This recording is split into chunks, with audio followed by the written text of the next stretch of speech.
Allora, con Matteo Farina, allenatore del Modena, quanto rammarico per le occasioni perse nel primo tempo che potevano dare una svolta alla partita?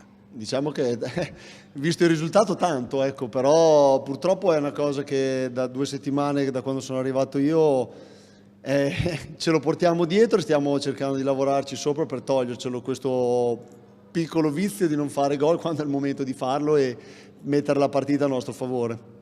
Senti, Tudela è entrato nel secondo tempo pur col vistoso caschetto, ha dimostrato che poteva essere, che era un'assenza importante e la sua presenza avrebbe fatto la differenza. Sicuramente sì, ha dato la disponibilità, chiaramente l'ho dovuto rischiare perché il risultato non era in bilico e ha dato la disponibilità, ripeto, di entrare, quindi quando un giocatore se la sente anche in condizioni precarie è giusto provarlo. Poi ha risposto bene e ha tenuto tutto il secondo tempo. Senti, dopo Modena, dopo la Coppa Italia sembrava destinato a una classifica migliore e in questo momento la classifica è un po' complicata.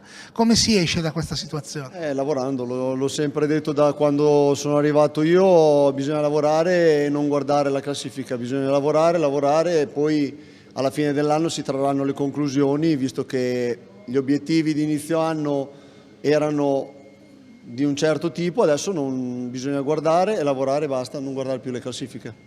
Grazie.